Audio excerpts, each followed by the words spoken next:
Everyone, কেমন আছো তোমরা সবাইকে জানাই অনেক অনেক স্বাগতম আমার একটা নতুন ভিডিওতে। আজকে আমার একটা অনেক বড় ইচ্ছা পূর্ণ করতে যাচ্ছি। সঙ্গে কি আছে? আমার মা আর আমার খুব প্রিয় একজন, সেটা হলো আমার গোপাল সোনা।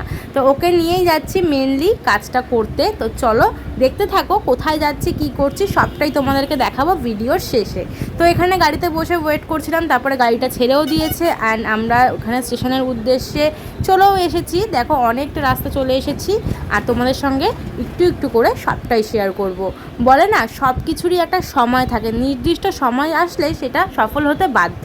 অনেক দিন ধরেই যেই কাজটা করব মনে করছিলাম, বাট হয়ে উঠছিল না। আজকে গোপালের ইচ্ছাতেই সেই কাজটা হচ্ছে, যার জন্য আজকে আমরা এখানে। তো দেখো স্টেশনটা কি তোমরা চিনতে পারছো? যদি চিনতে পারো তাহলে জানিও অবশ্যই কমেন্ট করে। কথা বলতে বলতে এখানে ট্রেনও চলে এসেছে আর আমরাও ট্রেনে দেখতে দেখতে ট্রেনে উঠে পড়েছি। আর ট্রেনে উঠেই দেখো তিনি কিন্তু তার জায়গা ঠিক করে নিয়েছে। ট্রেনে উঠতে না উঠতেই সিট খালি হয়ে গেছে আর সে বসার জায়গাও পেয়ে গেছে। যদিও সে সারা রাস্তা কোলে কোলেই এসেছে, কিন্তু তবুও দেখো মাকেও বসার জায়গা করে দিয়েছে। তো সেখানে আরামসে সে যাচ্ছে বাইরের ভিউ দেখতে দেখতে। আর আমিও তোমাদেরকে একটু বাইরের ভিউটা দেখিয়ে দিলাম। তো কোথায় যাচ্ছি, তো কেন যাচ্ছি, সবটাই তোমাদের সঙ্গে শেয়ার করব। তার আগে বলি, তোমরা অনেকেই ফেসবুকের রিলসের মাধ্যমে গিরি সোনাকে চিনে থাকবে। গিরি সোনা, গিরিধারীকে তোমরা অনেকেই চিনে থাকবে। অনেকেই দাদার কাছে এসেছো নিজেদের প্রিয় গোপাল সোনাদের নিয়ে, রাধা গোবিন্দকে নিয়ে অঙ্গরাগ করাতে। আমার বহুদিনের ইচ্ছা ছিল, প্রথম থেকেই দাদার ভিডিও যবে থেকে দেখেছি তবে থেকেই আমার ইচ্ছা ছিল তার কাছে যাব আমার গোপাল সোনার অঙ্গরাগ করাতে। সেই উদ্দেশ্যেই আজকে চলে এসেছি দাদার বাড়িতে।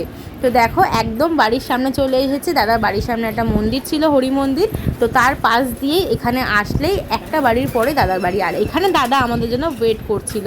অ্যাকচুয়ালি আমি স্টেশনে নেমে দাদাকে ফোন করে দিয়েছিলাম আর দাদা আমাদের জন্যই ওয়েট করছিল আর বলছিল যে তোমরা আসবে আমি জানতামই না, মানে আমার খেয়ালই নেই, আমি কোথাও একটা কাজে বেরিয়ে যাচ্ছিল। জাস্ট ফোন করাতে দাদা এখানে দাঁড়িয়েছিল আমাদের জন্য। আর এগুলো কিন্তু সবই এর পক্ষেই সম্ভব। এই গিরি সোনার টান না থাকলে আমরা এখানে কখনোই আসতে পারতাম না।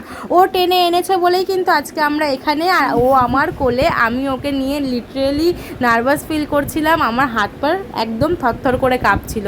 খুব একটা আলাদা শান্তি পাচ্ছিলাম আর খুব খুব খুব ভালো লাগছিল এখানে এসে। চারিদিকটা তোমাদেরকে একটু ঘুরিয়ে দেখাচ্ছি। দেখো এটাই দাদার ওয়ার্কশপ, দাদা এখানে বসেই কাজকর্ম করে। আর আমাদের এখানেই সমস্ত কিছু আমরা নর্মালি ভিডিওতে দেখে থাকি। তো এখানে গিরিসোনা বসে রয়েছে আর গিরিসোনার পাশে আমার সোনা গোপালও বসে রয়েছে। সত্যিই ভাবতে অবাক লাগছে যে আমি আজকে এখানে এসেছি শুধুমাত্র গিরিসোনার যে টানে। তো এই যে দুটো ইচ্ছা আমার আজকে পূর্ণ করতে আমি এখানে এসেছি, এক আমার গোপালের অঙ্গরাগ আর দ্বিতীয়ত এই যে আমার কোলে গিরিসোনাকে নেওয়ার। তো দুটো ইচ্ছাই আজকে পূর্ণ হয়েছে, তার জন্য আমি অনেক কৃতজ্ঞ ভগবানের কাছে।